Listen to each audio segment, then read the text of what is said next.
On the day of the wedding, I secretly boarded a plane to Chicago. Coincidentally, my wife didn't attend the ceremony either, but our reasons were completely different. I was desperate to escape, while she was off chasing her first love, just to spite me. "Mr. Miller," the official asked, "are you absolutely certain about participating in this overseas peacekeeping mission? Our records show you have a wife and child. Once confirmed, your departure will be classified, and you will have no further contact with any family." The pen in my hand paused for a moment before I smoothly signed my name. "I confirm." As for my family, I thought of something, and a cold smile touched my lips. "They'll be very supportive." Hearing this, the staffer nodded and handed me a plane ticket. It was blank except for a departure time and location. "Please be at the airport on time, and I wish you all the best." As I left the building, a heavy rain was still pouring down. I got into the car under my umbrella, but my clothes were still soaked. "This weather is just miserable for being out," the driver couldn't help but remark. I nodded in agreement, but as I stared into the downpour, my mind drifted back a few days. I remembered dragging my feverish body through a storm just like this one to bring Chloe her stomach medication. The rain that day had been even worse. I had carefully shielded the soup and medicine in my arms, keeping them perfectly dry. But when I arrived, I found myself surrounded by a crowd of people, all staring at me like I was some kind of spectacle. Someone grumbled that they'd lost the bet. They hadn't expected anyone to actually deliver something in under 20 minutes in that storm. They said they'd pay up. It was only then that I realized I was the subject of their bet.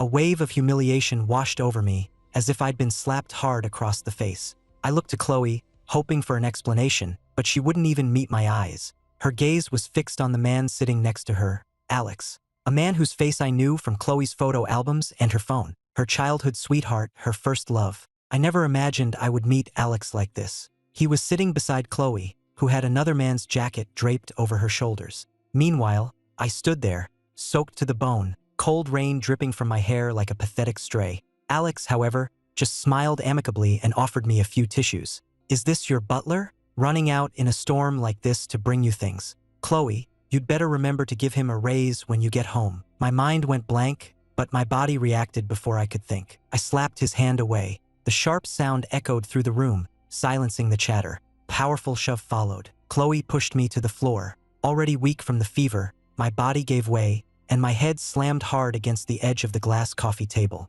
The next thing I knew, I was waking up in a hospital. My head was wrapped in thick gauze, and when I looked around, there was no one by my bedside. My wife, Chloe, wasn't there. My daughter, Haley, wasn't there either. I had a family, yet I lay there all alone in that hospital bed for what felt like an eternity. I checked my phone. Other than spam from my service provider, there wasn't a single message asking about me. A bitter sting filled my eyes. I fought through the throbbing pain in my head and called Haley. I had given up hope that Chloe would care. I just wanted to see my daughter, my own flesh and blood. The phone rang for a long time before someone picked up. I felt like I was grasping at a final lifeline, about to speak, when I heard Alex's smooth voice on the other end. "Sorry, Haley's busy shopping right now. She can't take your call." I froze. Then, a surge of rage hit me, and I yelled at him to put Haley on the phone. I didn't care if he and Chloe were getting back together, but he couldn't have my daughter. Alex just replied in a pitying tone, "Acting hysterical like this will only make Haley dislike you more.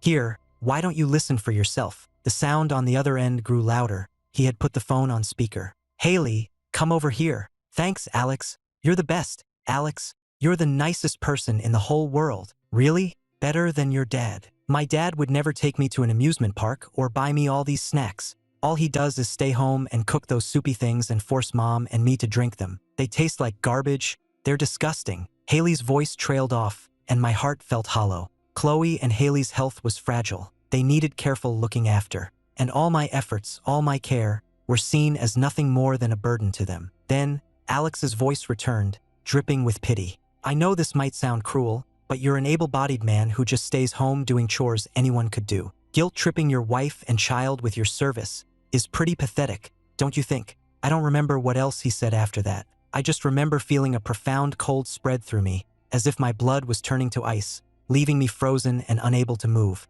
When I came to again, a nurse told me I had passed out from the fever. She said it was a good thing I was already in the hospital, or the fever could have caused permanent damage. I just laughed. If I had been left brain damaged, Chloe and Haley probably would have been thrilled. I didn't try to contact anyone else. I just quietly complied with the treatment. The day I was discharged, I went straight to sign the papers to become a doctor with the overseas peacekeeping force. Since Chloe and Haley were convinced my devotion was just a self-serving way to guilt-trip them, then I would give them what they wanted, their freedom. I took a cab back to the house. Instead of heading to the kitchen to prepare their herbal broths like I always did, I went straight to the bedroom. After a moment of searching, I found the box where I kept my important documents. I opened it, and right on top, in the most prominent spot, was our bright red marriage certificate. I opened it and stared at the photo, my mind drifting. The photo on the certificate was a composite. At the time, Chloe was in a coma from a car accident, completely unresponsive. When I heard the devastating news, I immediately gave up a full scholarship to study abroad.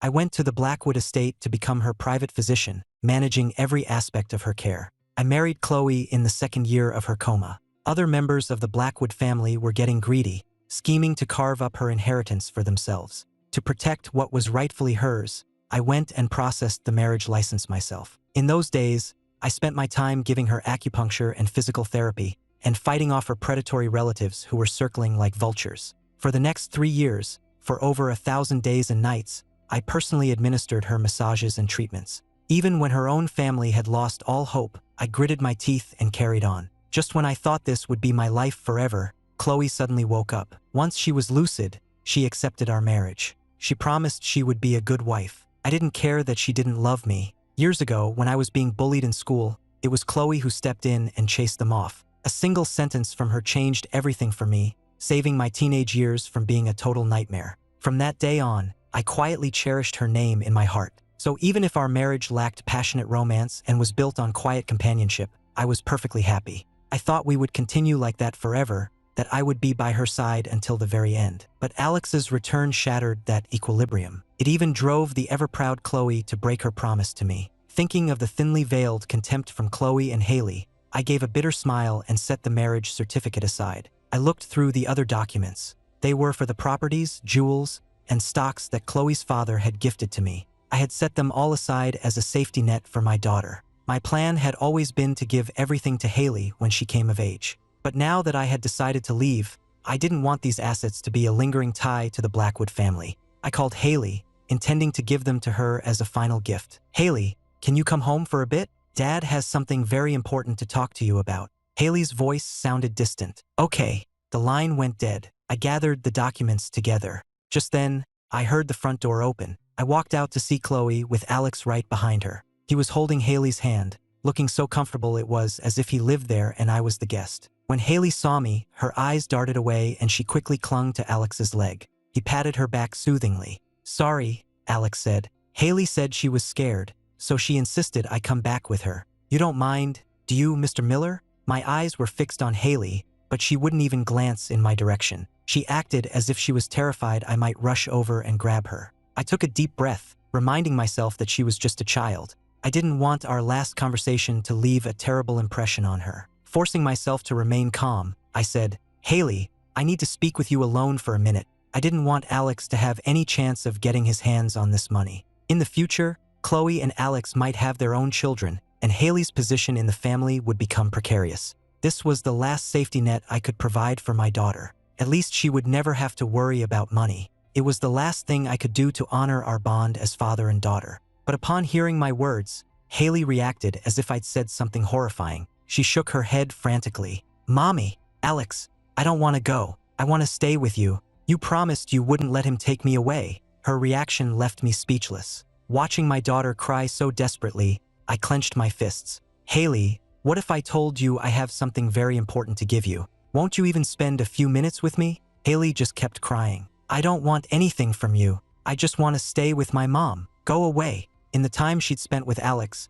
she got whatever she wanted. The latest video game consoles, the most expensive toys. She could go wherever she wanted, eat whatever she wanted, and no one was there nagging her. Haley was lost in this newfound happiness. She was young, but she knew that everything in the house really belonged to her mother. If she left with me, that lifestyle would be gone forever. She might have to live in a small, cramped apartment, go to a public school, and be looked down on by the same classmates who used to fawn over her. She couldn't even bear to imagine it. No matter what, she had to stay with the Blackwoods. My expression fell. After Chloe gave birth, I was afraid she'd be too tired, so I raised Haley myself. I never thought that after all these years, she wouldn't even be willing to listen to a single word I had to say. Chloe frowned. If you have something to say it to me. Leave the child out of it. Without waiting for my response, she grabbed my arm and pulled me into the bedroom. My mind was still on Haley, and I let her drag me into the room before I snapped back to reality and forcefully pulled my arm from her grasp. I had no idea how many times that hand had held Alex's. Touching it no longer sparked any feeling in me other than disgust. Chloe was taken aback for a second. I had always been calm and reserved. In all our years of marriage, we had never fought like this. It was the first time I had ever recoiled from her touch. For some reason, a flicker of irritation crossed Chloe's face. Then her eyes landed on the box I had packed, and when she saw the marriage certificate on top, a look of understanding dawned. She probably thought that, because of recent events, I was trying a new tactic to get her attention. But that wouldn't work on her. After all, you only tolerate drama and mind games from someone you actually love, and she had never felt that way about me. To pull these kinds of pathetic stunts right before a divorce was just undignified. You saw how Haley reacted, she said. What's done is done. Let's just handle this with some dignity. Don't drag it out and cast a shadow over her childhood. I know I've wronged you in this, so I'll do my best to compensate you in the settlement. If you have any other demands. Before Chloe could finish, I grabbed a glass of water from the table and threw it in her face. Chloe stared at me in shock, her eyes turning red. In her entire life, no one had ever treated her that way. Chloe gritted her teeth, her patience wearing thin. Ethan, acting so unreasonable right now is only going to make me. I cut her off by smashing the glass on the floor. Shards flew everywhere. I stared at her coldly, feeling nothing but an immense sense of exhaustion with her. She was the one who betrayed our marriage, the one who broke her promise. And now she was the one standing there, acting high and mighty, making demands of me. What right did she have? Chloe fought to control her anger. Do you think that just because you took care of me for a few years, I owe you my gratitude for the rest of my life? That I have to worship you? Looking back, all you did was the job of a nurse or a butler. I wasted 5 whole years on you, letting you enjoy the prestige of the Blackwood family. I've more than repaid you. Don't push me. I had to laugh. The prestige of the Blackwood family. She thought I was some freeloader living in luxury, completely unaware of the immense effort it took to nurse her severely injured body back to health. I suddenly found myself wondering if her so-called love with Alex would be enough to ease her pain when all her old health problems flared up again. I bent down, picked up the box from the floor, and turned to leave without a single backward glance. Chloe watched me go, stunned. She must have expected me to break down, to scream at her for throwing away all my years of devotion. She never expected me to walk away so cleanly. For some reason, Chloe felt a surge of irritation. She contacted the Blackwood family's legal team and instructed them to draw up divorce papers. According to the agreement, I wouldn't receive a single cent of our shared assets. She wanted to see how tough I'd be when I was left with nothing. I carried my few belongings back to a small apartment I had purchased years ago. It was nothing compared to the Blackwood mansion, but I had bought it with my own savings. It was mine. I had just set my things down when the lawyer called. He laid out all of Chloe's terms. When I heard that I was to be left penniless and that Haley would be absolved of any future obligation to support me, I let out a cynical laugh. 9 years of marriage in exchange for being cut off without a cent and severing my parental rights. I have no problem with that, I said, but in return, Chloe gets none of my assets, and I will provide her with no assistance of any kind. Is that clear? The lawyer was taken aback and relayed my terms to Chloe. She almost laughed in derision. What assets could he possibly have? He thinks far too highly of himself. Chloe agreed on the spot. Once I had her confirmation, I didn't hesitate. I told him I'd be there to sign the papers tomorrow. The whole process was surprisingly smooth. Even the lawyer seemed shocked. He must have expected a long, drawn-out fight over such a harsh settlement. But there was none of that. The lawyer glanced over at Chloe. Even though I was being so compliant, she didn't look particularly happy about it. After settling the divorce details, I went out and bought several foreign language books. I needed to brush up on the languages I'd let slide to prepare for my time overseas. That evening, as I walked home from the library, the sky above me exploded with brilliant fireworks. A swarm of drones formed a matrix in the sky, shifting patterns until they formed a portrait of Alex and Chloe, framed by a giant heart. People on the street stopped, looking up in awe, taking pictures and videos. A display like that, fireworks and drones, must have cost what an ordinary person makes in a lifetime.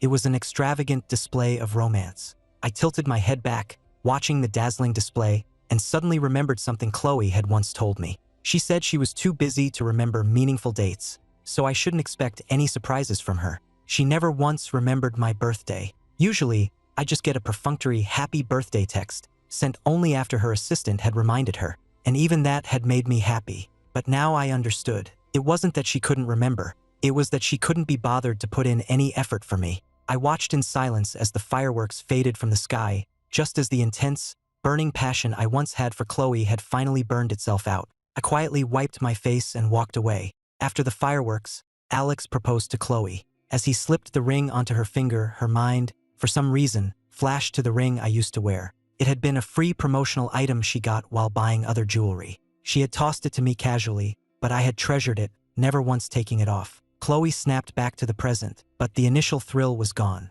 Alex didn't notice. He was too busy basking in his own happiness and soaking up the crowd's congratulations. Chloe, however, felt restless. She sat by a window and had several drinks. By the time the engagement party ended, she was already tipsy. Alex helped her into the car and got her settled at home. Just as he was about to leave, he heard Chloe murmur, "Ethan, my head hurts. Where's the hangover soup?" Alex froze as if he'd been struck by lightning, his expression turning sour. He wanted to snap at her but forced himself to hold it in. His family had lost their fortune. He was no longer the golden boy everyone adored. Chloe was his best and only option. He had to keep her happy if he wanted to secure his future. With that thought, Alex headed for the kitchen. It was just a hangover remedy. If a loser like Ethan could make it, so could he. He followed a recipe he found online, and after tasting it and deciding it was decent enough, he gently woke Chloe. "Chloe, drink a little of this before you go to sleep. You'll have a headache tomorrow if you don't." Chloe opened her eyes and saw Alex looking after her.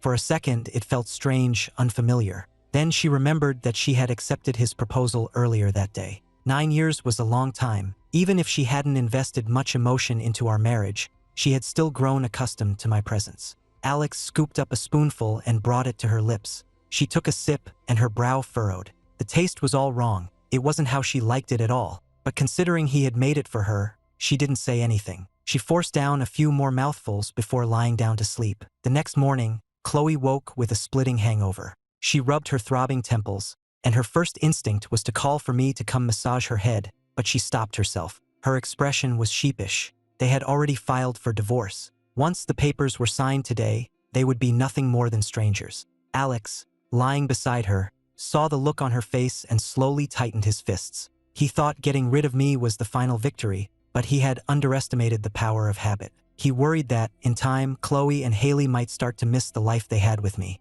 As arranged, I drove to the Blackwood estate to sign the divorce papers with Chloe. When I arrived, her lawyer was already there. He went over the terms with me one last time. Without any hesitation, I signed my name on the final page. Just as I finished, Chloe walked in. She saw me signing, my hand moving smoothly without the slightest pause. For some reason, the sight irritated Chloe. She walked over, her face a cold mask. Just as she was about to sign, she paused. "Once I sign this, there's no going back. Are you sure you have nothing else to say?" Perhaps she was thinking of everything I had done for her over the years. She decided that if I apologized for my outburst yesterday, she might consider being more generous in the settlement. Alex, standing nearby, felt his stomach clench. He had been worried I would back out, but now it was Chloe who was hesitating. Alex lowered his gaze. He had to eliminate any potential complications. When no one was looking, he slipped out of the room. I didn't want to exchange another word with her. After everything that was said yesterday,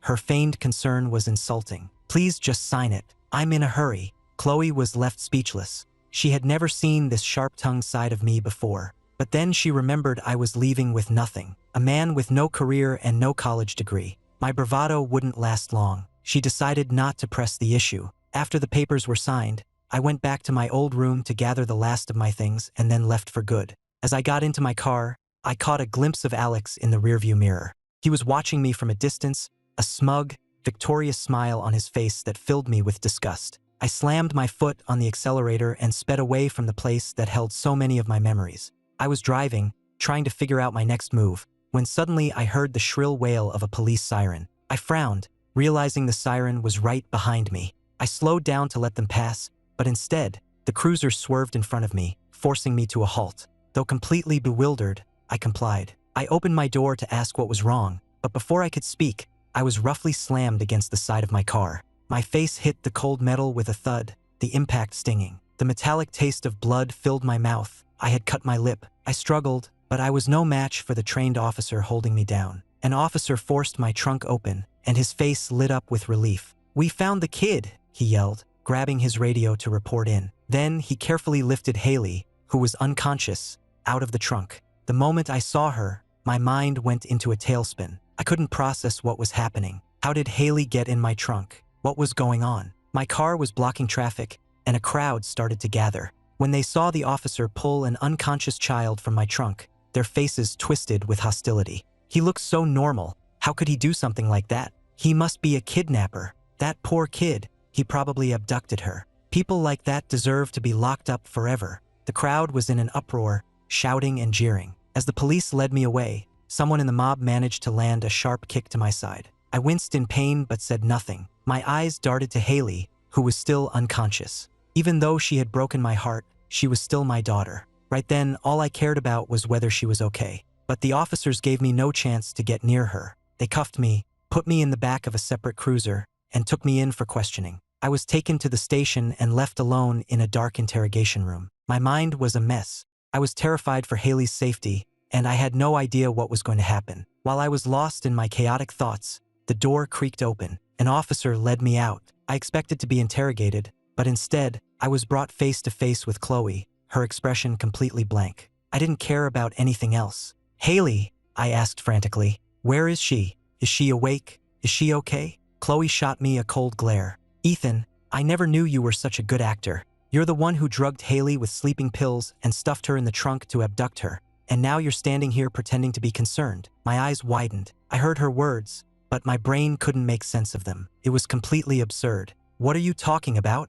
Stop playing innocent. If you didn't drug her and take her, then who did? Ethan, if you wanted something, you could have just asked. To stoop to kidnapping your own child to get what you want. You're disgusting." I shook my head, refusing to believe it. "That's impossible. Let me talk to Haley." I don't believe she would say that. Chloe stood up, looking down on me with contempt. "You really won't give up, will you? Fine. I'll let you hear it for yourself." She dialed the hospital. The moment the call connected, Haley's hysterical sobs filled the room. "He tried to take me away. I don't want to go with him. I'm scared." Her gut-wrenching cries struck me like a bolt of lightning. I forced myself to stay calm. "Haley, it's Dad. I would never do anything to hurt you. Please just calm down and try to remember what really happened. Tell them the truth. You're not my dad. I don't have a dad like you. I don't want to go with you. Go away." Haley continued to sob, her words dripping with fear and hatred for me. Even though she never named her kidnapper, it didn't matter. Everyone in the room was now looking at me with undisguised hostility. A chill ran through me, Haley's cries echoing in my ears. Could she really hate me? Her own father, so much that she wouldn't even speak a single word of truth to defend me? The contempt in their eyes felt like a physical blow. I realized then that in Haley's mind, I was no longer her father. I was an embarrassment, a burden. My body began to shake uncontrollably. And then I remembered it, Alex's meaningful smile as I was leaving the estate. At the time, I thought it was just the smirk of a man who thought he'd won, but now it seemed sinister. Could Alex have put Haley in my trunk then? I thought back. The timing was perfect. I spoke without hesitation. Before I left the Blackwood estate, I saw Alex near my car. "I want to see the security footage from that time. I want proof." My words made Chloe's expression turn to ice. To her, I had been caught red-handed and was now shamelessly trying to frame Alex. I was beyond saving. "That won't be necessary," she said coldly. "I'll testify myself. This man was our nanny. He thought that after taking care of Haley for a few years, he could force his way into our family. Alex is my fiancé. This man is just desperate and spouting nonsense." The color drained from my face. I stared at Chloe, unable to believe she would lie so brazenly, twisting the truth into something so ugly. Perhaps she saw the utter despair in my eyes, because she paused. "Considering he took care of Haley for many years," she told the officers, "we won't press kidnapping charges. Just hold him for a few days to teach him a lesson." With that, Chloe turned and left, giving me no chance to say another word. I tried desperately to explain that I was Haley's father, but with both Chloe and Haley denying it, nobody believed me. I was sentenced to 3 days in a holding cell. It wasn't a long time, but it was enough to completely break me. For those 3 days, I huddled in the corner of my cell. I didn't eat, I didn't drink, and I didn't speak to anyone. By the time I was released, I was gaunt, with dark circles under my eyes.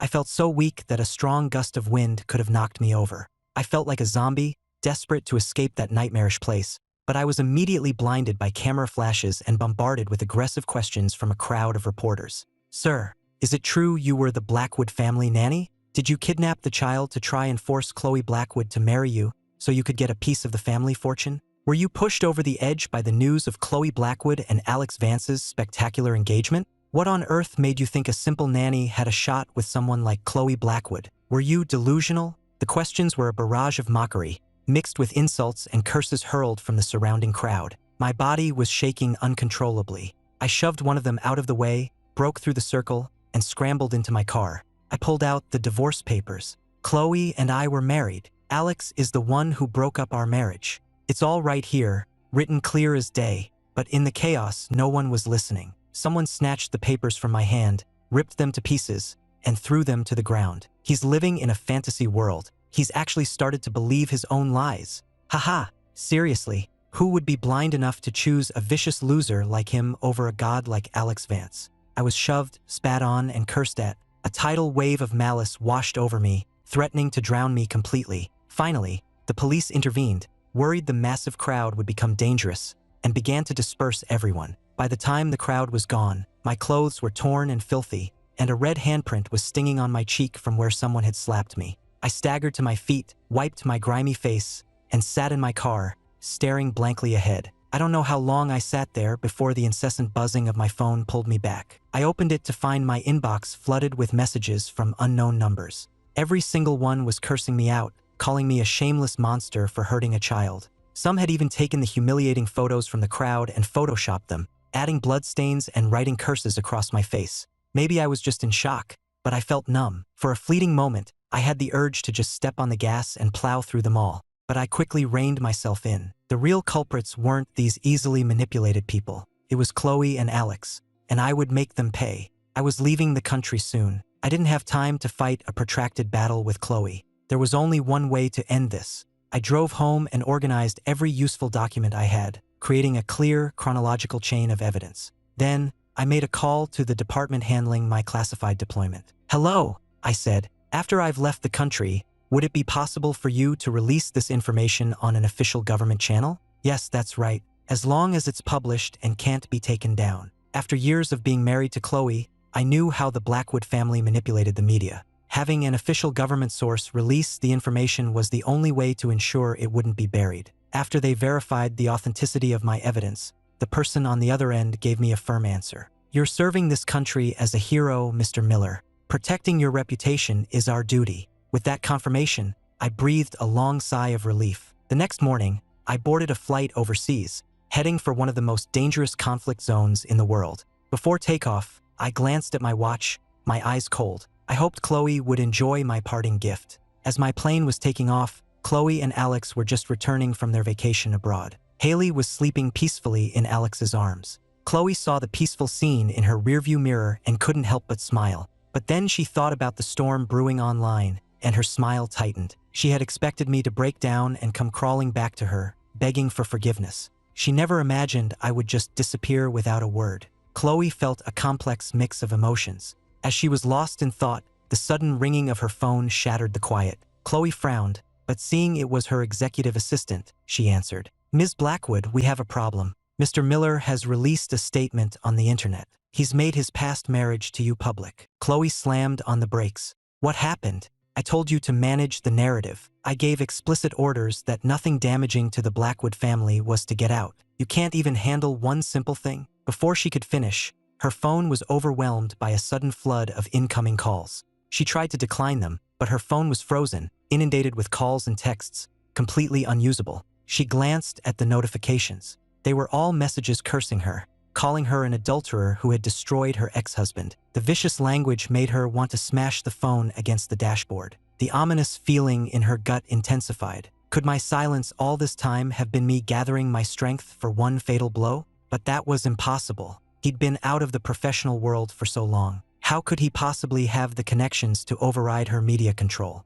Despite her disbelief, she didn't dare waste any time. She pulled out a backup phone and opened Twitter. She didn't even have to search. My name was at the very top of the trending list, marked with a fire emoji. Chloe's heart sank. She had never imagined I could escalate things to this level. She clicked on the topic and saw a post from an official government account. It stated that the truth behind the recent, sensational nanny kidnapping case had been fully investigated. The post explained that the so-called nanny was, in fact, the child's biological father. He had been thrown out of his home by his adulterous wife, framed for kidnapping on baseless charges, and subjected to a vicious campaign of online harassment. Below the official notice were links to notarized documents. Our divorce certificate, clearly stating the dates of our marriage and separation, and Haley's original birth certificate, proving beyond any doubt that I was her father, not some social climbing nanny. The story had already been a viral sensation. This sudden 180-degree reversal caused the internet to absolutely explode. The same people who had been baying for my blood were now stunned into silence. Faced with irrefutable proof, they realized they had been manipulated by Chloe and Alex. Instantly, they turned their fury on Chloe. "Chloe Blackwood, have you no shame? Kicking out the husband who stood by you for years, all for your affair partner? You're not even human. My God, I thought kids didn't lie. I can't believe that little girl would deny her own father. What a little monster. And that Alex Vance, pretending to be some sensitive artist. I've never seen anything so disgusting. The guy who breaks up a marriage and then flaunts it with a proposal of the century? That shameless pair should be locked up. They're disgusting. Starting today, I'm boycotting all Blackwood Industries products. I refuse to give a single penny to a company run by someone so morally bankrupt." As the online outrage grew, the stock price of Blackwood Industries began to plummet. Within minutes, the drop was staggering. If it continued, it would trigger a panic sell-off. The company could be crippled by this scandal. Chloe watched it all happen, her hands shaking with rage. But she was powerless. There was nothing she could do about an official government source. Even with all the Blackwood family's influence, they couldn't touch a government entity. The only way to stop the bleeding was to get me to come forward and calm the storm. Chloe clenched her fists. The man was ruthless, using this to force her hand. And right now, she had no other choice. Swallowing her pride, Chloe dialed my number. All she got was an automated message. The number was unreachable. She tried again and again, but with the same result. It was ironic. I used to have a special ringtone for her, and I would answer her calls on the first ring. Now she couldn't get through at all. He had really learned his lesson. Chloe slammed her phone to the ground, her face a mask of fury. The loud crash startled Haley, who had been sleeping beside Alex, and she woke up crying. Not knowing what was happening, she began to wail. But Chloe was in no mood to comfort her. With a dark expression, she got out of the car, already planning to call her media contacts to try and kill the story. Haley looked over at Alex. He was also staring at his phone, his face pale. If Chloe was getting hit this hard, he was surely getting his share of the backlash too. His phone was blowing up with hateful texts and calls, and his Twitter feed had been flooded with hundreds of thousands of angry comments. Alex was used to being admired and adored. He had never been publicly reviled like this, treated like vermin. Watching the endless stream of comments, filled with vicious insults about his shameless behavior, he felt like he was on the verge of a complete breakdown. Haley's shrill crying grated on his ears. His face flushed red, as if all the blood had rushed to his head. "Stop crying," he snapped. "You're so loud." Alex had no patience for comforting a child. His angry shout shocked Haley into silence. She just stared at him, stunned. Why was the gentle Alex, who always played with her and gave her treats, suddenly acting so mean? If it had been her daddy, he would have seen her crying and immediately asked if she was hurt or feeling sick. He wouldn't have relaxed until he was sure she was okay. Haley vaguely sensed that something had changed, but she was too scared to dwell on it. She stayed quiet, though tears continued to stream silently down her face. When Chloe returned, this was the scene that greeted her. Alex, texting with an annoyed expression, and Haley, huddled in the far corner of her seat, her face red from stifling her sobs, too afraid to make a sound. The sight made Chloe frown. In front of her, Alex had always acted as if he adored children, and he had always been so good with Haley. But this scene made her question if any of that had been real. The doubt lasted only a moment before she pushed it down. Subconsciously, she refused to admit she could have been so wrong about someone. She took a deep breath. "Alex, don't worry about this. I'll figure out a way to handle it. Just take Haley home and let her rest." Alex snapped out of his funk. Seeing Chloe, he smoothed the irritation from his face. "I know," he said gently, turning to Haley. "Come on, Haley, let's go home. We shouldn't bother your mom right now." Haley instinctively didn't want to go with Alex, but seeing the dark look on her mother's face, she didn't dare protest. She just quietly went with him. Chloe, meanwhile, drove straight to her office to meet with her PR and marketing teams to figure out how to contain the crisis. They couldn't get the official statement taken down, and I was completely unreachable. Their only option was to create a distraction, to shift the public's focus before more damage was done to the Blackwood brand. Just then, one of her investigators discovered that I had once received a substantial gift of assets from her father, and immediately reported it to her. As Chloe looked over the list of assets, she finally understood the source of my confidence. No wonder I had been so willing to defy her. A counter-strategy immediately formed in her mind. She released old photos and stories from her high school romance with Alex, along with a statement explaining that her marriage to me had been arranged by her family while she was in a coma. The statement claimed we had no emotional connection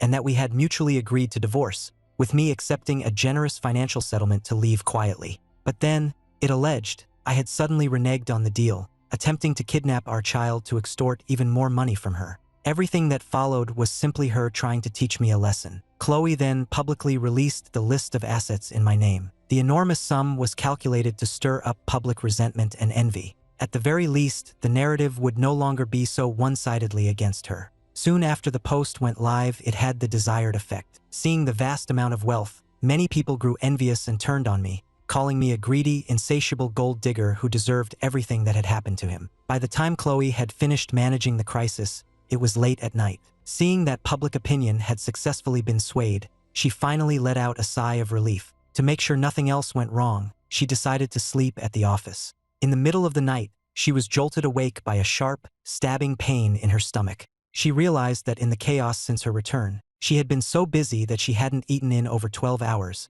having had only a few sips of water. I used to text her throughout the day, reminding her to eat. She was always annoyed by it, but she had never been in so much pain from hunger before. Chloe's mind drifted. A moment later, she realized she was thinking about me. She shot up in her chair, running her hands through her hair in frustration. Was she going crazy? How could she be thinking about the good things I did after I had just caused her such a massive headache? Annoyed with herself, she opened her phone, half hoping to see a message from me. Instead, her eyes were drawn back to the PR statement she had released. But to her surprise, many of the top comments calling me greedy had vanished. In their place was a new wave of comments, all directed at her. What was happening? Chloe felt like she was losing her mind. A few hours ago, everything was going her way. How could the narrative have shifted so dramatically while she was asleep? Forcing herself to be patient, she checked the retweets and saw it immediately. The same official government account that had defended me had now shared her post, and it had attached a new statement along with more evidence.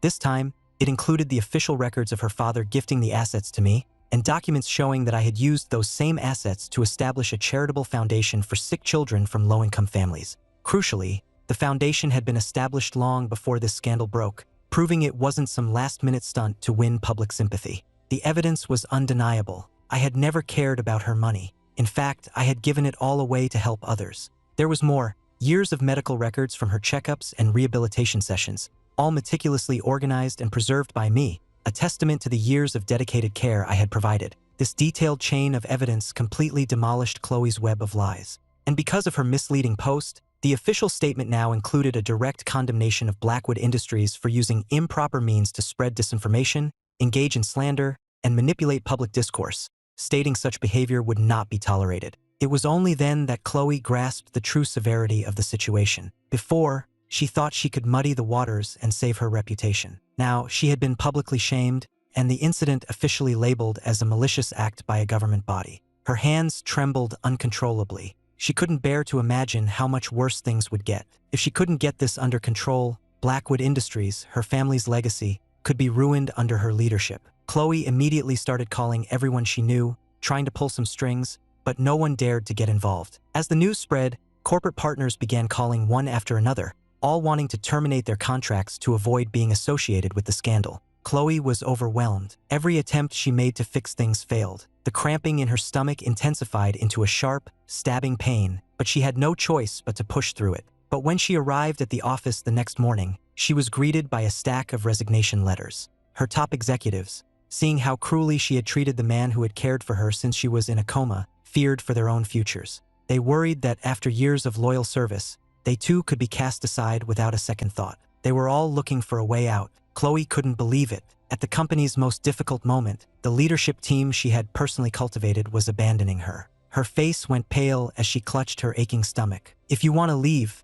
then get out. All of you." As she finished speaking, she suddenly coughed, spitting up a mouthful of blood before collapsing to the floor, unconscious. Terrified that something was seriously wrong, her remaining staff called an ambulance and then contacted Alex. Alex rushed to the hospital to find Chloe lying weakly in a bed, her face as white as a sheet. He was used to seeing her as powerful and confident. The Blackwood family's influence was immense. He never thought she would be unable to handle a scandal created by someone like me. Alex had been so vilified online that he could barely leave his house. He felt a surge of resentment, but he knew that if anything happened to Chloe, his own future would be bleak. He hurried to handle the paperwork and tests. Once Chloe was settled in her room, he rushed home to personally cook a pot of restorative soup, bringing it back to the hospital with Haley in tow. By the time Alex returned, Chloe was awake and already on the phone, negotiating a contract termination with a partner. When she saw him, whether because of her illness or something else, the intense passion she once felt for him seemed to have cooled. She just gave him a slight nod. Alex's heart sank. Was it possible that this whole mess was making her reconsider their relationship? If she left him, how would he ever get into the Blackwood family? How would he use their resources to restore his own family's fortune? Alex pushed his anxieties aside. He took Haley's hand and spoke in a gentle voice. "Chloe, I made you some soup. Haley was so worried about you, so I brought her along to see you." Seeing Haley, the color returned to Chloe's face slightly. She managed a soft sound of acknowledgement. Alex quickly opened the container, scooped out a spoonful, blew on it to cool it, and offered it to her. Chloe had been hungry for a long time, so she took a sip, but the moment it touched her tongue, her expression froze. The soup wasn't bad, but it wasn't like the kind I used to make, which had always been perfectly balanced to soothe her stomach. But it was a kind gesture from Alex, so she forced herself to drink most of it. A few minutes later, she vomited it all back up. This time was much worse. After emptying her stomach, she began vomiting blood. The bright red stains on the pristine white sheets were a horrifying sight. Haley was terrified and burst into tears. "Mommy, please don't die. I'm gonna call Daddy. He'll know what to do." Alex's face fell. "Calling me now? That would only remind Chloe of how well I used to take care of her." But Chloe, at her weakest, didn't object. It wasn't just the searing pain in her stomach. The crisis at the company was overwhelming her. If she could just see me, maybe she could sort things out. Haley made the call. After a long time, someone answered. Through her tears, she pleaded, "Daddy, Mommy's stomach is really, really sick. We're at the hospital and she can't eat anything. Can you please bring some of that soup you used to make for her?" But the voice that replied was that of a cool, professional woman. "I'm sorry, Haley. Your father is unable to take your call at this time. However, he has retained me as his attorney and has instructed me to arrange for a monthly stipend to be transferred from his foundation to an account for you. It will be available for you to access when you turn 18 as child support. As for anything else, I'm afraid I cannot help you." Haley was stunned by the response, fresh tears welling in her eyes. Chloe's expression, however, turned thunderous. She didn't believe for a second that the woman was just a lawyer. "She must be my new girlfriend. No wonder he was so eager to divorce me. He must have been cheating all along. That would explain how a simple house husband who only knew how to cook and clean suddenly had the connections to get the government involved. This woman must be someone important." The thought made Chloe's face darken further.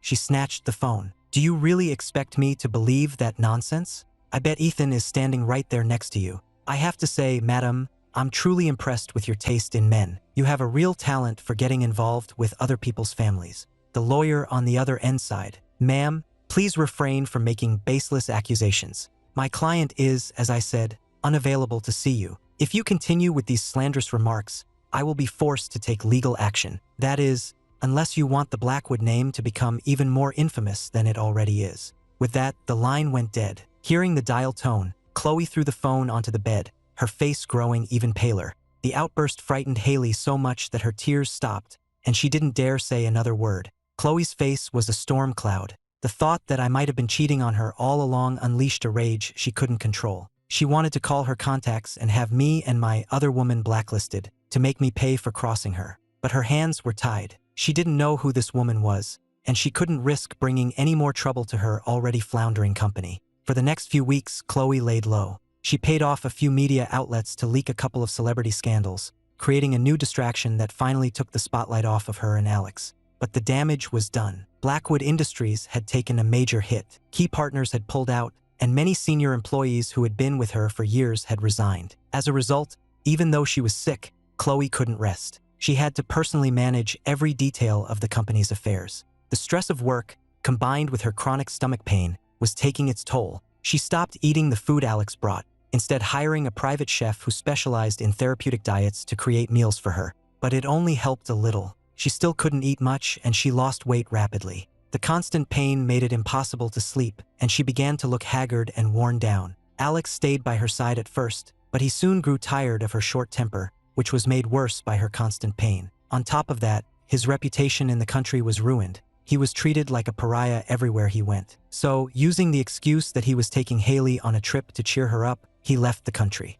Chloe knew exactly what he was doing. She calmly agreed, but inside, she felt a bitter resentment. Years ago, when she was in a coma after her accident, Alex hadn't come back for her. She had never blamed him for that. But his actions now proved that his excuse back then, that he couldn't return because of his studies, was just that, an excuse. The truth was painfully clear. Alex was happy to share in her wealth, but he had no interest in sharing her burdens. The decisive choice she had made, casting me aside for him, had turned into a cruel joke at her own expense. And then Chloe remembered. She remembered when she had first woken up, when the prospect of walking again seemed impossible. Her temper back then had been even worse than it was now. But I had been endlessly patient with her. No matter how many times she screamed or threw things, I never left her side. A few times, she had even hurt me by accident, but I always insisted on finishing her physical therapy routine before I tended to my own injuries. Chloe tried to force herself not to think of me. She told herself that all her current misery was my fault. But the human mind is a strange thing. The more she tried not to think about me,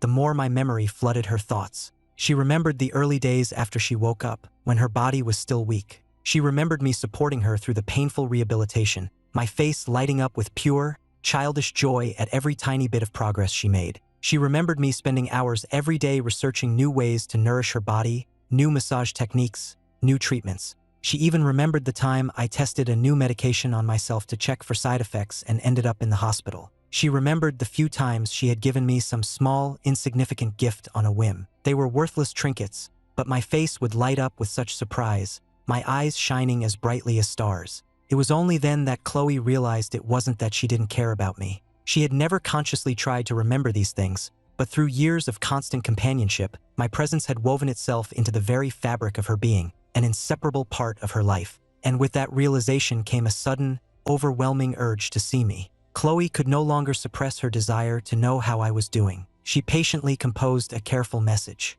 "How have you been? About what happened before? I was impulsive, and I did things that hurt you. If you're willing, could we meet? There's so much I want to say to you. Maybe we can clear up the misunderstandings between us." After sending the text, she sat on her hospital bed, checking her phone every few minutes, terrified she might miss a reply. But the minutes ticked by, and the message thread remained silent. There was no sign of a response. Chloe felt an unfamiliar agitation. In the past, whenever she contacted me, I would reply instantly. If I ever missed a message, I would always apologize and explain why. She was the one who would frequently ignore my messages. Now, the roles were reversed. She was the one left waiting. For the first time, Chloe understood how agonizing it was to wait for a reply that might never come. After checking her phone for the 100th time and seeing nothing, she hid the conversation thread, trying to fool herself into forgetting about it, and forced her attention back to her work. But unlike before, she couldn't focus. Her mind kept wandering. Finally,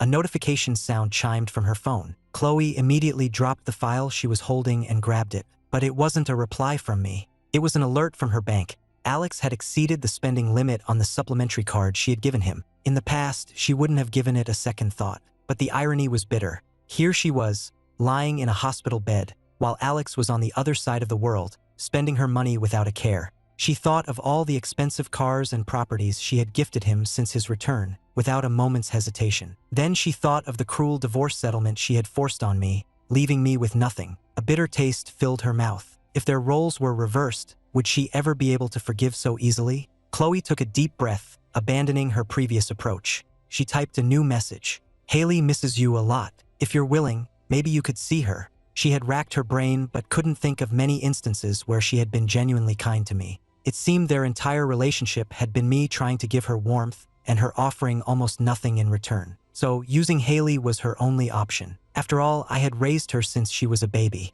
We shared a bond of blood that could never be broken. The fact that I had donated all that money but still arranged for Haley's child support proved that I still cared about her. Chloe suddenly felt a wave of relief. Thank God they had Haley. Without her, the last thread connecting us would have been completely severed. But the message she sent with such confidence met with the same deafening silence. It was as if I no longer cared at all. Chloe felt lost, an emotion she rarely experienced. She had never considered the possibility that I would truly be done with her, that even using Haley wouldn't be enough to make me come back. It seemed I had truly moved on, that they no longer held any power over me. A wave of panic and helplessness washed over her. Suddenly, she couldn't stand to just sit in that hospital room, waiting. She immediately thought to contact my friends or family, but then she drew a blank. She had never paid any attention to my life outside of her. All she knew was that my parents had died when I was young and that I'd been raised in foster care. After we married, my entire world had revolved around taking care of her and Haley at the Blackwood estate.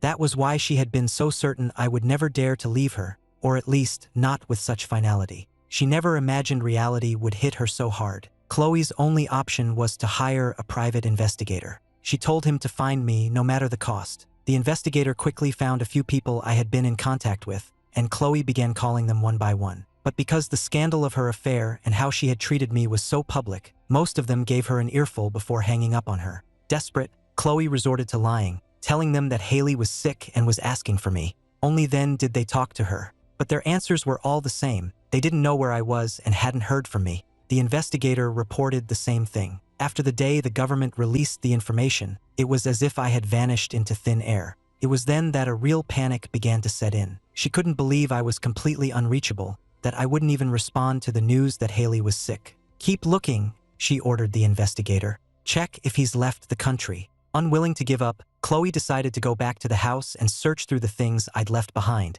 hoping to find some clue. But when she walked through the door, she found Haley in the living room, controller in hand, eyes glued to the television, so engrossed she didn't even notice her mother had come home. The floor around her was littered with snack wrappers and takeout containers. She had clearly been living on junk food. Her clothes were dirty, and she looked nothing like the well-groomed, adorable child she used to be. She looked more like a little street urchin. Chloe's face darkened. Hadn't Alex said he was taking Haley abroad for a trip? Why was she here, alone, surrounded by junk food and video games? Chloe snatched the controller out of Haley's hands. Haley was about to protest, but when she saw it was her mother, she fell silent, not daring to say a word. "Why are you here by yourself? Where's Alex? Why didn't he take you with him?" Haley looked confused. "You mean Alex? He said he was going overseas. He left me some money and told me to be a good girl, and that he'd bring me a present when he got back." Chloe gritted her teeth, a vein throbbing in her temple. So Alex had just been paying lip service.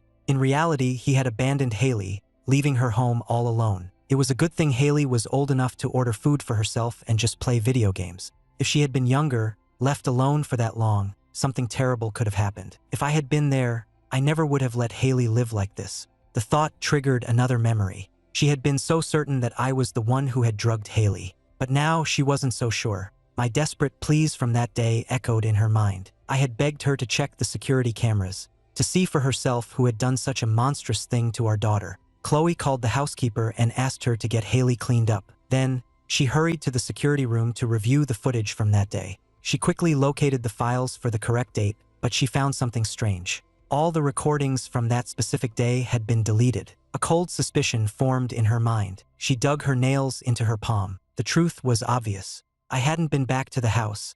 I had no opportunity to delete the footage. Only Alex would have done something like that to cover his tracks. Suppressing her rage, Chloe called her company's IT department and ordered them to recover the deleted files. Alex hadn't wiped the data properly. He had only deleted it. Recovering the files was a simple task. A short while later, she was watching the recovered footage. She saw Alex, looking around furtively, carrying an unconscious Haley and carefully placing her in the trunk of my car. Chloe finally lost control and smashed her fist into the monitor. How could she have been so stupid, so completely fooled by his act of being a loving father figure? Then she gave a bitter, self-mocking laugh. She had known all along. Alex had no blood ties to Haley. How could she have ever believed his affection could compare to that of a real father? She had been willfully blind, and now she was paying the price for her stupidity and her cruelty. Chloe's eyes turned to ice. She immediately called her bank and had Alex's supplementary credit card canceled. Then she made a copy of the video and sent it to her lawyer. She was going to sue Alex and make him pay for his actions. Alex, meanwhile, was completely oblivious to the events back home, enjoying his time abroad. Since his family's downfall, He hadn't been able to enjoy the pleasure of spending lavishly. But now, with Chloe's credit card, he was living it up, basking in the envious stares of strangers. He was finally starting to forget the humiliation of being publicly scorned. "I'll take this one and that one over there," Alex said, pointing to a new model of a luxury watch. He handed over the card without a second thought. But a moment later, the clerk informed him the card had been declined for insufficient funds. Alex was stunned. It was Chloe's card. How could it possibly have insufficient funds? The only explanation was that Chloe had canceled it. The thought made him break out in a cold sweat. He mumbled an awkward apology to the clerk and quickly left the store, feeling the curious stares of the other customers on his back. Once he was somewhere private, Alex called Chloe. She didn't yell. She just calmly asked him why he had gone abroad without Haley. Alex felt a pang of guilt. He hadn't wanted to drag Ethan's brat along on his vacation. Besides, he'd left her plenty of money. What could possibly happen to her at the Blackwood estate? That's what he thought, but he put on an innocent voice. Haley said she didn't want to come, that traveling was too tiring. I thought it would be better to let her rest at home. Is she upset about something? He made it sound as if he were the victim, and Haley was the one being difficult. No, she just said she misses you, Chloe replied evenly. Actually, I have some gifts for you too. I know you've been through a lot lately because of me. Come home. Her voice was calm, but there was an icy edge to it that Alex failed to notice. He assumed the credit card issue had been a simple mistake and readily agreed to return. After hanging up, Chloe went downstairs. The housekeeper had helped Haley bathe and change into clean clothes. When Haley saw her mother, she immediately looked down at the floor, as if expecting to be scolded. Chloe felt a strange pang in her chest. Haley had always been a bit spoiled, but she had also been a confident, happy child. A few days under Alex's care had turned her into this timid, fearful creature. Chloe gently stroked Haley's hair. "Haley, do you miss your daddy?" Haley hesitated, as if trying to figure out the right answer. Her cautiousness broke Chloe's heart. She realized with a jolt that Haley had been trying to please her all this time. Her closeness to Alex hadn't been genuine. It had been a desperate attempt to avoid being abandoned by her own mother. "Don't be scared," Chloe said softly. "I just want to know what you really think. You can tell me the truth." Haley hesitated, then gave a small nod. At first, it had been fun not having her dad around to tell her what to do. But after a while, it started to feel wrong, especially with Alex. She could do whatever she wanted, but he never asked if she'd eaten well, or if she was warm enough. Sometimes, she would catch him looking at her with an expression of pure annoyance. It made Haley afraid to do anything wrong. She started choosing her words carefully, terrified that if she made Alex angry, he would convince her mother to send her away. "I kind of miss Daddy," Haley admitted quietly. The words sent a pang of sorrow through Chloe's heart. Chloe bent down and wrapped her arms around her daughter. "It's okay," she whispered. "He'll come back. It will just take some time." She was saying it as much for herself as for Haley. Chloe stayed with Haley until she fell asleep, finally getting a moment to herself. Before, she had always told herself she was too busy with work, and since I was at home with nothing to do,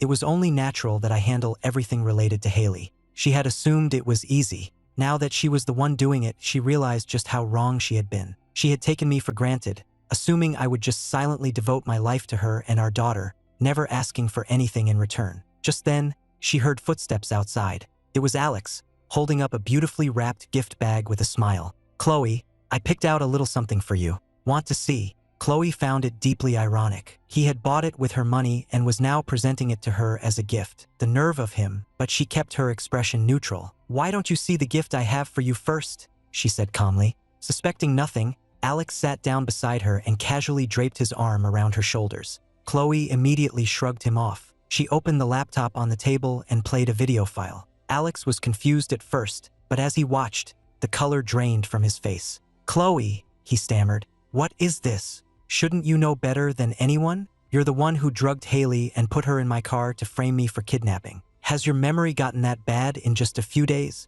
Alex never imagined he would be found out. A storm of panic raged within him. He looked at Chloe in terror. "Chloe, I didn't mean to. I was just so afraid Ethan would use Haley to keep bothering us. So I thought, I didn't want to, I did it because I love you so much." "Because you love me?" Chloe suddenly laughed, a harsh, humorless sound. "Your love was abandoning me when I was at my lowest, then coming back after I recovered to cry about how hard your life has been. Your love is running off to another country the second things get tough, enjoying everything I've given you while refusing to share a single one of my burdens." Alex felt his face flush with shame. He wanted to argue, but he couldn't. Everything she said was true, so he dropped the act. The gentle, refined mask fell away, replaced by a sarcastic sneer. Yeah, well, you fell for it, didn't you? Ethan devoted his life to taking care of you, and what did he get for it? You kicked him out without a penny to his name. What right do you have to ask anyone to stand by you through thick and thin? Do you even deserve it? Chloe wanted to scream at him, but the words caught in her throat. Even Alex thought she didn't deserve my devotion. Maybe she really didn't. You're right, she said, her voice hollow. I was blind. I threw away the one person who truly loved me for someone like you. I brought all of this on myself. But now, it's time to settle the score between us. From the moment her suspicions about Alex began, Chloe had her investigators dig into his recent activities. The results were horrifying. As she finished speaking, the wail of police sirens grew louder outside. A moment later, several officers entered the room to arrest Alex. Alex's face went white with shock. He never imagined Chloe would be so ruthless. Sir, you're under arrest on suspicion of slander, defamation, and administering a controlled substance to a minor, endangering her life. Please come with us. Chloe, I was wrong. I didn't mean it. I'll never do it again, I swear. Seeing that things were not going his way, Alex dropped his defiant attitude and looked at Chloe with pleading eyes, begging her not to send him to jail.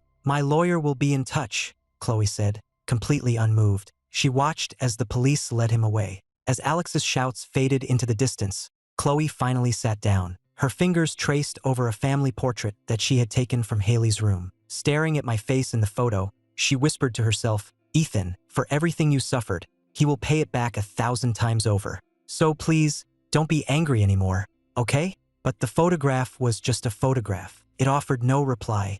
Alex was taken into custody. The police investigation revealed that not only had he drugged Haley to frame me, but he had also hired an online PR firm to orchestrate the massive wave of online hate directed at me. He was the one who had deliberately leaked my private information, posting my phone number and address online, ensuring my life would be constantly harassed. It was his deliberate escalation that had whipped the public into such a frenzy that the government had been forced to step in. Chloe was surprised when she saw the evidence. She had wanted to teach Alex a lesson, but now it looked like his crimes were serious enough to land him in prison. But then again, he had brought it all on himself. Chloe left the lawsuit against Alex entirely in her lawyer's hands. He would face the full consequences of the law. Chloe explained everything that had happened to Haley. When Haley learned the truth about Alex, she realized how naive she had been. She couldn't believe she had actually thought a stranger, someone with no emotional or biological connection to her, could truly care for her. Mommy, she said, her voice small, I think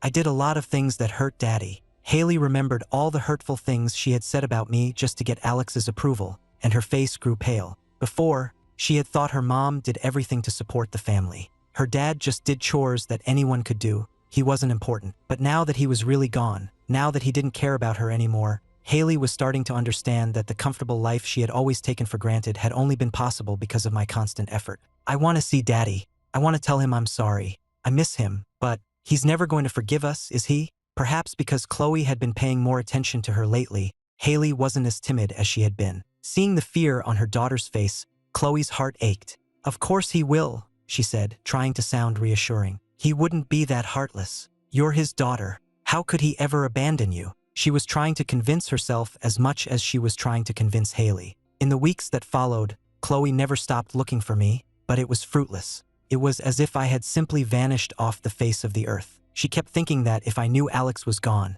if I knew how much Haley missed me, surely my heart would soften. Alex was quickly convicted on charges of invasion of privacy, incitement, and defamation, and was sentenced to 6 months in prison. When the verdict was announced, it was quickly picked up by online news sites and went viral. What goes around comes around. That's what you get for breaking up a family. I hope every person who knowingly gets involved with a married person ends up just like him. Don't forget Chloe Blackwood in all this. She's just as bad. Alex was torn to shreds online, and Chloe wasn't spared either. But this time, she didn't get angry or try to defend herself. She just quietly accepted the criticism. She just hoped that somehow I would see that she was trying to atone, and that maybe, just maybe, I would give her one more chance to see me. As Chloe was lost in these thoughts, her phone suddenly rang. She looked at the screen and her heart stopped. It was my number. She shot upright, her hand trembling as she answered the call. Ethan? Are you willing to see me and Haley? Chloe froze, her hand trembling. but the voice on the other end wasn't mine. It was a woman, her tone cool and professional.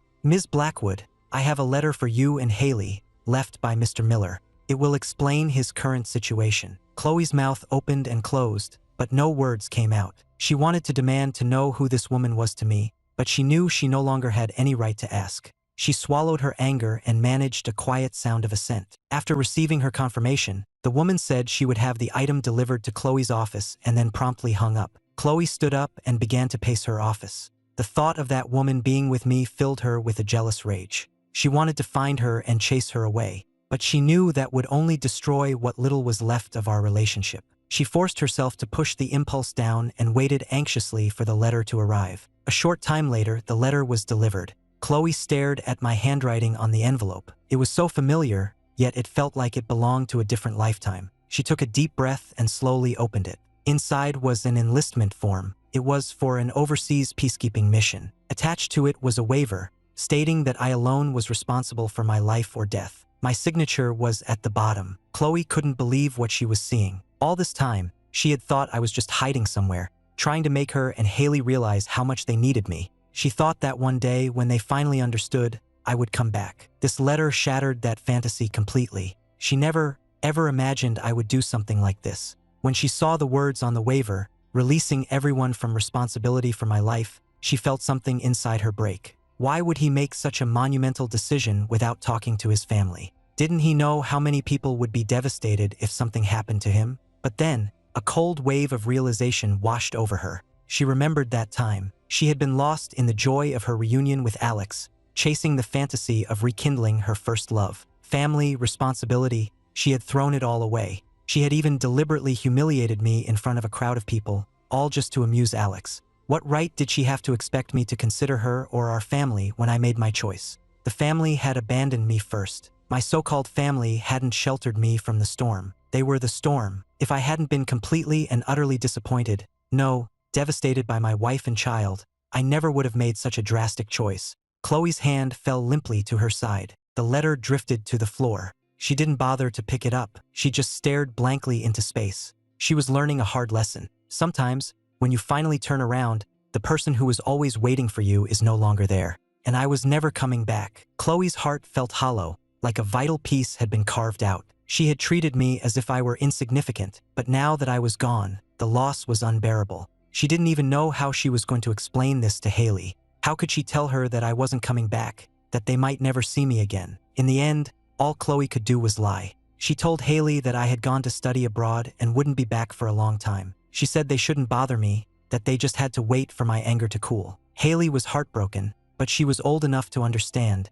and she agreed. Chloe, meanwhile, gathered all the belongings I had left behind. She began to go through them piece by piece. She had a sudden, desperate need to know what my life had been like during all those years she had paid me no mind. I had left in such a hurry, taking only the most essential documents. I had left a lot behind. Chloe found a notebook with her name written on the cover. She immediately opened it, curious about its contents. The entries were dated from years ago. They weren't diaries, but detailed logs of her health on specific days, followed by notes on different treatments and recipes. Many of the recipes for her therapeutic diet had been revised over and over again. The notes showed countless small adjustments, swapping out one ingredient for another, minutely changing the quantities. Every single recipe had been painstakingly refined, time and time again, until I had found the perfect balance for her specific constitution. Chloe couldn't describe the feeling in her heart. She had always dismissed my cooking and remedies as some self-satisfying hobby. She had only drunk them to humor me.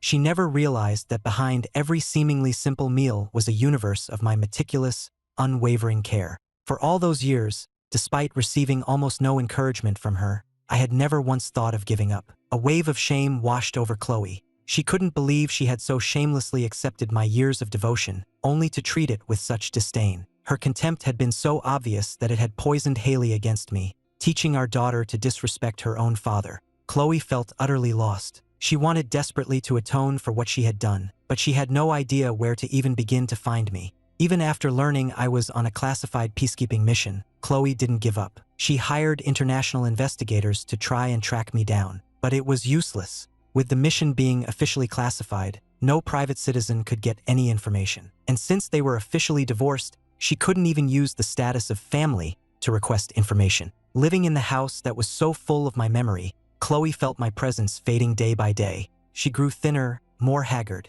It wasn't that she was deliberately neglecting herself because I was gone. It was just that every night, lying in the bed we used to share, the absence of my warmth beside her kept her awake. Every day, she ate off the dishes I had so carefully chosen, but the food tasted like ash in her mouth. As time went on, Chloe felt emotionally drained. She was exhausted all the time, even when she did nothing at all. Seeking some small measure of peace, Chloe began to change her ways. She stopped being a hands-off mother and started spending real time with Haley every day. She also began making large, anonymous donations to the charitable foundation I had started, and even assigned some of her best employees to help manage its operations. She didn't know when or even if I would ever return. All she could do was take care of the things that had been most important to me. That way, if I ever did come back, I wouldn't only see the worst of her. Maybe I would remember a little bit of the good, too. 3 years later, I was on a plane heading home. As I watched the landscape shrink below me, I was filled with a mix of emotions. When I first left,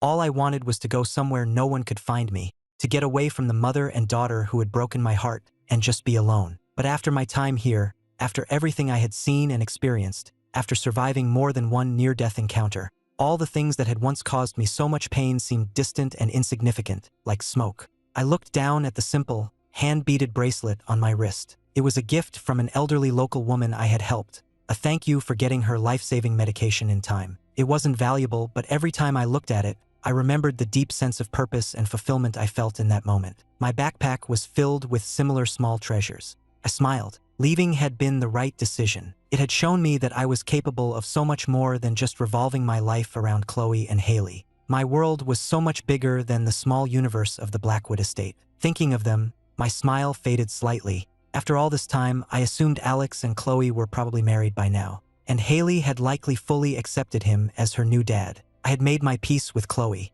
but Haley, she was still my daughter. Regardless of our relationship, I still felt a sense of responsibility for her. I worried about what kind of influence Alex might have had on her, whether he had encouraged her worst impulses. The thought gave me a headache, but the plane was taking off, so I pushed the thoughts aside. I would see for myself soon enough. If Haley was doing okay, I could rest easy and stay out of their lives for good. After a flight of more than 10 hours, we landed. As we deplaned, we were met with a formal hero's welcome. Government-sanctioned reporters were there to interview us. I wasn't comfortable in front of cameras. My experience with the media frenzy had left me with a deep-seated aversion to them. I found a quiet corner to stand in until the formalities were over. Then I collected my luggage and left. I figured that since I had stayed in the background, no one would have even noticed me. But I was wrong. People watching the news report, intending to praise the returning heroes, spotted a familiar face in the background. Hey, doesn't that guy in the corner on the right look familiar? I feel like I've seen him somewhere before. Wait a minute, I remember. That's him. That's Chloe Blackwood's ex-husband, the one she kicked out for her affair partner. After 3 years, most people had forgotten about the scandal that had once been front-page news. But seeing me return as a national hero brought it all rushing back. The story went viral again, and with it, all the sordid details of what Chloe had done were dredged up, earning her a fresh round of public condemnation. When Chloe heard the news, she was confused. She had kept a low profile for years, and enough new scandals had come and gone that she hadn't been the target of public hatred for a long time. She clicked on one of the angry tweets directed at her, wondering if a business rival was behind it. But then, in the video attached to the tweet, she saw my face. She shot up from her chair so fast that it toppled over behind her, but she didn't even notice. Chloe stared at the phone, her eyes locked on the tiny face on the screen. It was me. I was really back. Over the past 3 years, Chloe had slowly grown accustomed to a life without me. But her recurring stomach pains and the longing for a father that Haley sometimes expressed were constant reminders of what she had lost. But she had always pushed those thoughts away. She was terrified of the possibility that I might never come back. She didn't know how she would live with that. If that happened, even if she hadn't killed me with her own hands, she would feel responsible. It was a possibility she couldn't bear to face. But thankfully, the worst hadn't happened. I was back, and I was whole. Chloe watched the fleeting glimpse of me on the screen almost greedily. I looked stronger than when I had left. My hair was cut short, and my once pale skin was tanned a healthy bronze. But it was my eyes that struck her. They were bright, alive with a vitality she had never seen before. Seeing that I was okay, that I was thriving, a weight lifted from Chloe's shoulders. Just then, her assistant came in to ask if she wanted them to do damage control online. Chloe shook her head. No, leave it. Just monitor it and make sure no one attacks Haley. The assistant was stunned, but Chloe truly didn't care about the online hate anymore. In a strange way, she was even grateful. If it weren't for those eagle-eyed netizens spotting me and immediately starting to curse her out, she wouldn't have known so quickly that I was back. Her first impulse was to call me. She found the number, which she knew by heart, but her finger hovered over the screen. The woman who feared nothing was suddenly terrified of being disappointed again. She wasn't afraid of my anger. She was afraid of my silence. She was afraid that if she pushed too hard, I would just disappear again. Chloe took a deep breath, fighting down the urge to call. She decided to wait. She had to give me space, at least for now. She couldn't make me feel like she was watching my every move. I was completely unaware of the storm I had caused online. After being away for so long, I felt like a stranger in my own country, like I had to relearn everything. The new apps, the new technology, it was all a bit overwhelming. I was too busy trying to catch up with the modern world to pay attention to anything else. Once I finally felt like I had a handle on everything I'd missed, I made time to visit the charitable foundation I had established. The staff there gave me a warm welcome. They were eager to show me their financial records and all the work they had accomplished over the years. As I looked through the thick binder filled with the names of the children we had helped, a weight I didn't even know I was carrying finally lifted. I was a complete novice at this sort of thing, and I had always worried that I would mismanage the funds her father had given me, that it would all go to waste. But now, seeing how many sick children we had actually helped, I could finally rest easy. I glanced over the financial statements. The details were beyond me, but one thing stood out: a large, consistent donation coming in every single month from an external source. I was curious. What's this from? That's a donation to the foundation from a corporation. The staffer looked uncomfortable as he spoke. I frowned. Is there some reason you can't tell me? No, it's just, the donor is Chloe Blackwood. Ms. Blackwood.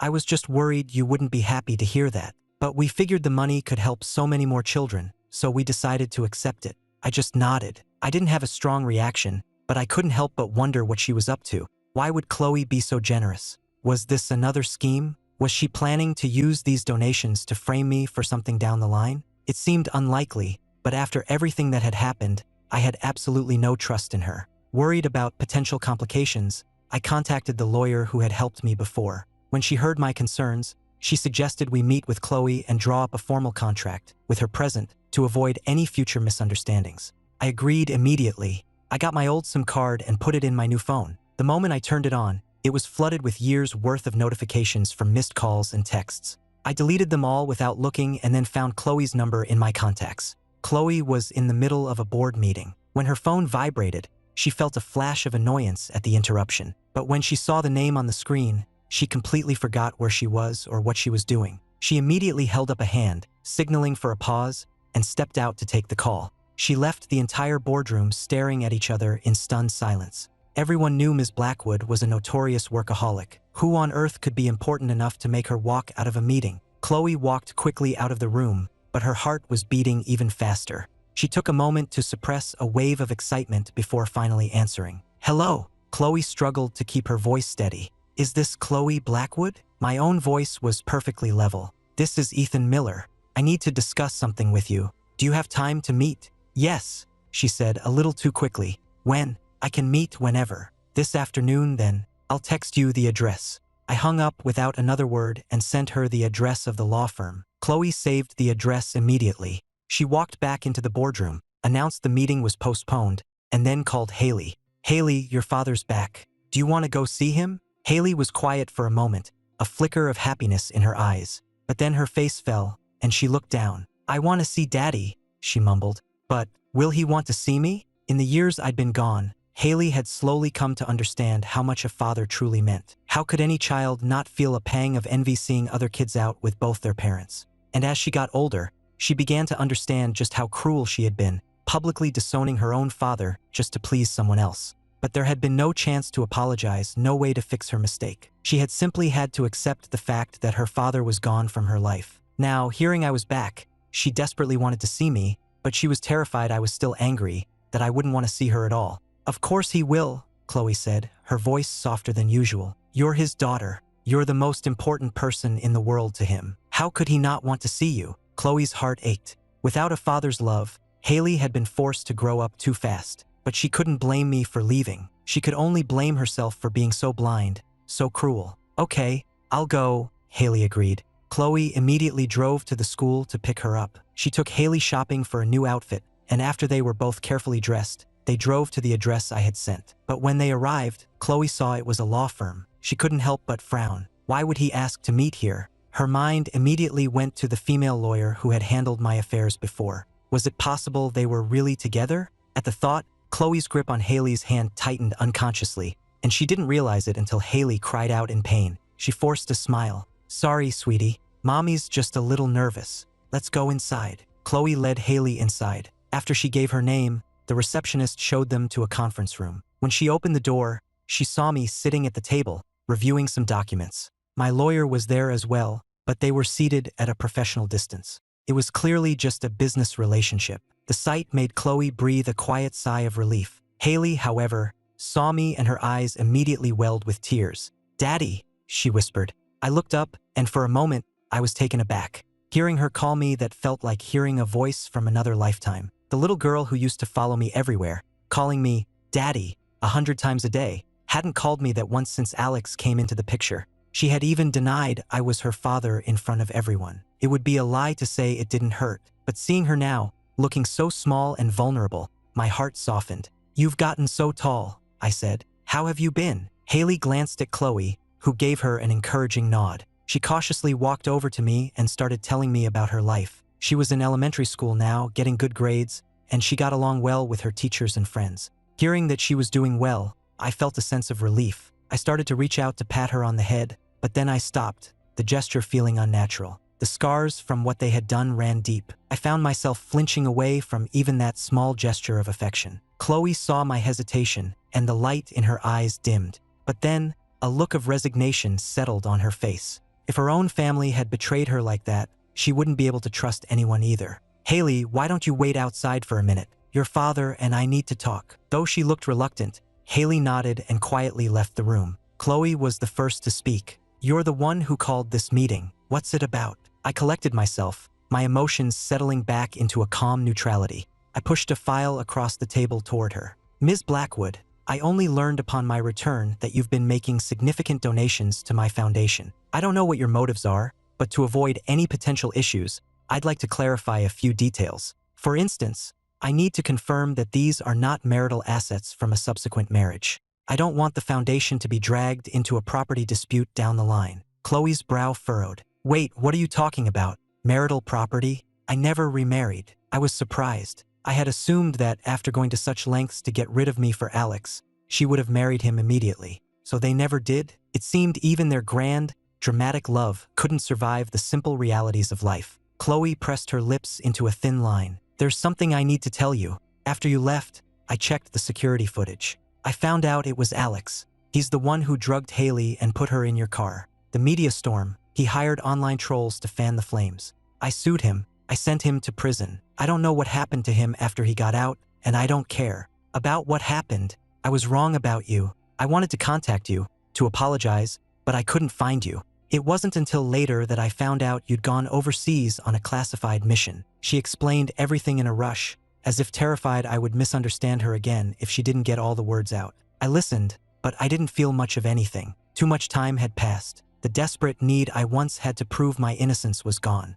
I just calmly accepted the truth. "Ethan, I'm sorry," she said, her voice thick with emotion. "I was so stupid, so irresponsible. I put you through hell. I've wanted to say that to you for so long. I don't know if you can ever forgive me." She finally got the words out, her apology hanging in the air between us. "I understand," was all I said. I didn't forgive her, but I didn't lash out either. I had no desire to dwell on the past, but that didn't mean I had forgiven it. I would never forget the pain she caused me, and I would never ever put myself in that position again. Chloe looked like she wanted to say more, like she was hoping for some kind of emotional reaction from me. I didn't give her the chance. I steered the conversation back to the matter at hand. "I've heard your explanation. Since the law has already dealt with him, there's nothing more to discuss on that front. What we need to discuss now isn't the past. It's about your donations to the foundation. We need to clearly define the terms and conditions. I have no intention of ever being framed for some bizarre crime and thrown in a holding cell again." I had no desire to play polite games with her.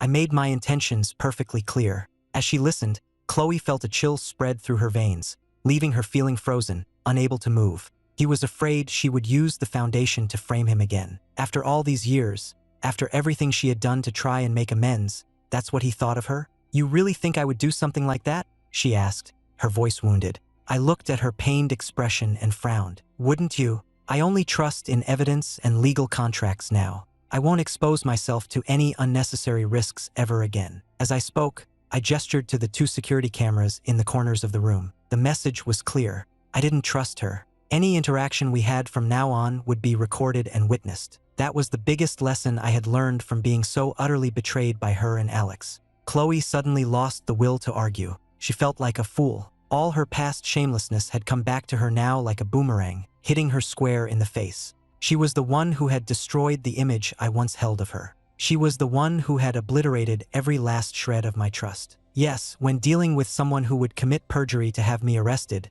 caution was more than justified. The rest of the meeting went smoothly. Chloe was on autopilot, agreeing to the lawyer's terms without really processing them. She felt like her body was in the room, but her spirit had fled somewhere far away. By the time all the papers were signed, the initial excitement she'd felt at the prospect of seeing me was gone, replaced by a desperate need to escape, to get away from this place of her own humiliation. Haley was waiting patiently outside. When the door opened, she saw her mother's devastated expression. Mommy, is Daddy still mad at us? Haley's voice pulled Chloe back from the brink. She managed a weak smile. Hate? No, it wasn't hate. It was something worse. It was indifference. In his heart, they now ranked lower than a complete stranger. At least a stranger wouldn't have hurt him so profoundly, so shamelessly. But what could she say? She had sown these bitter seeds herself. What right did she have to complain about the harvest? No, sweetie. How could he ever be mad at you? Chloe stroked Haley's hair, then led her away. But that night,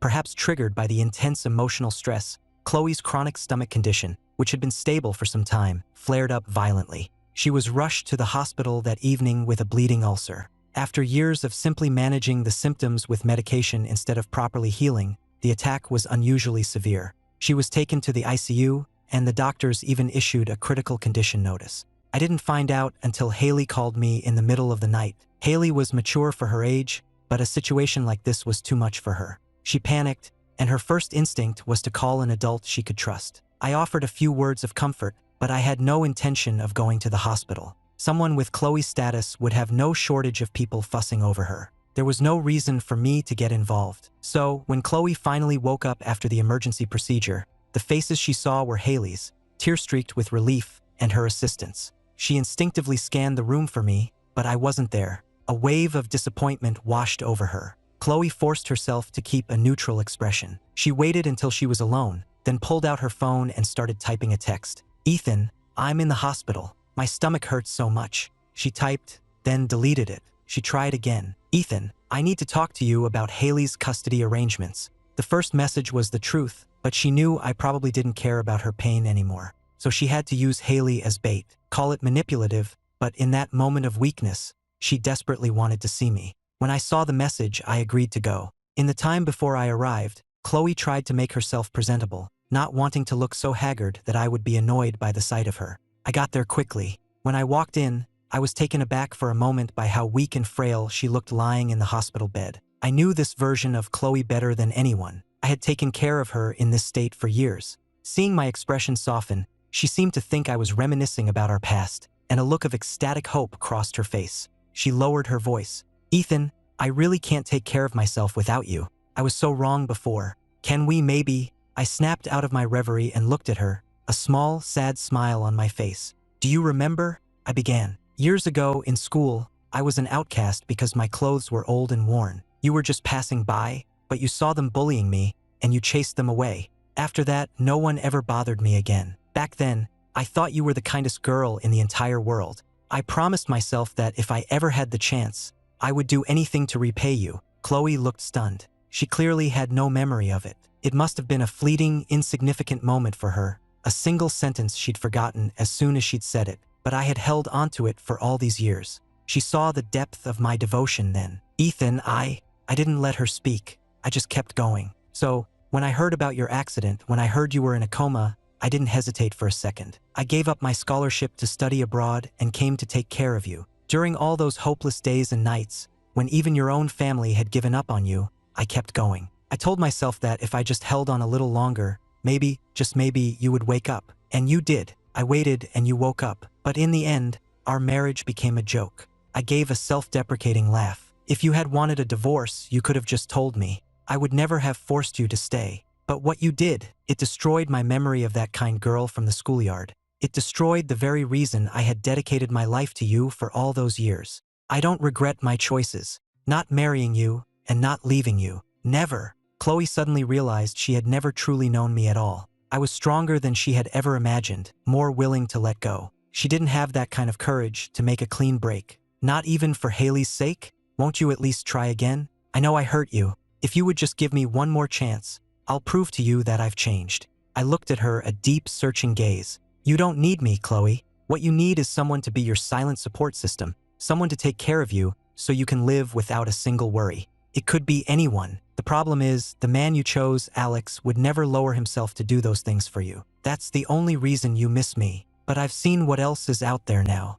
I've seen my own potential. I'm not going to be that foolish boy anymore, sacrificing my own life for someone else's. As I spoke, thinking of my time overseas, my eyes lit up with a light so bright that Chloe couldn't bring herself to meet my gaze. Chloe wanted to argue, but she couldn't find the words. She knew at least that I was right. Without her and Haley tying me down, I was freer, happier. What right did she have to ask me to give all that up just to come back and take care of them? The old Chloe would have done anything to keep me, even tried to force me. But she couldn't do that anymore. After all these years, she was finally learning what it meant to truly love someone. It meant wanting their happiness, even if it meant sacrificing your own. But the person she now knew how to love would never give her that chance again. I understand, she said, her voice barely a whisper. I was out of line. It won't happen again. Chloe lowered her gaze, unable to look at me any longer. I let out a quiet sigh of relief. If she had kept pushing, it would have only made things more painful for both of us. Her letting go was the best thing for everyone. You should get some rest, I said, turning to go. I won't bother you anymore. And then I left. Chloe watched my back until I disappeared from view. Silently, in her heart, she said goodbye. A final goodbye. Years later, at Chloe's funeral, Haley invited me to come. In all that time, Chloe had never remarried. She never bothered me again. Instead, she had quietly dedicated herself and her resources to supporting my research career from afar. I stared at the beautiful face in the photograph on display, my mind drifting back. In that moment, all the pain and bitterness of the past seemed to fade away. All that was left was the memory of a single moment, a single image I had carried with me my entire life. The girl from the schoolyard, telling a group of bullies, "Leave him alone. If you mess with him, you're messing with me." That girl was gone now forever.